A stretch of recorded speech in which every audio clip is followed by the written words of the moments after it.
ஐக்கிய நாடுகளின் மனித உரிமைகள் பேரவையின் 31வது அமர்வு ஜெனீவாவில் நேற்று நடைபெற்றது. இதன்போது ஐநா மனித உரிமைகள் ஆணையாளர் இளவரசர் சையத் ராத் அல் ஹுசைன் இலங்கை தொடர்பில் கருத்து வெளியிட்டார். There are important lessons in this respect for Sri Lanka, which is இலங்கை தொடர்பில் கவனம் செலுத்தும் போது முக்கிய படிப்பினைகள் அங்கிருக்கின்றன.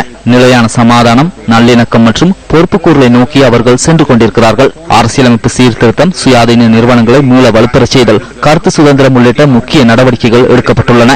உதாரணமாக தேசிய கீதம் தமிழில் பாடுவதற்கான சந்தர்ப்பத்தை குறிப்பிடலாம். எனினும் இராணுவம் கைப்பற்றியுள்ள காணிகளை விடுவிப்பது, பாதுகாப்பு காரணங்களுக்காக தடுத்து வைக்கப்பட்டுள்ளவர்களுக்கு எதிரான விசாரணைகளை மீளாய்வு செய்தல், காணாமல் போனவர்கள் தொடர்பிலான பிரச்சினைக்கான தீர்வு ஆகியவற்றை துரிதப்படுத்த வேண்டும். அடுத்த சில மாதங்கள் மிகவும் முக்கியமானவை. இந்த பேரவையின் தீர்மானத்தை நிறைவேற்றுவதற்காக இடைக்கால நீதிமன்ற கட்டமைப்பை உருவாக்குவதற்கு தேசிய மட்டத்தில் ஆலோசனை பெறுவதற்கு அரசாங்கம் நடவடிக்கை எடுக்க உள்ளது.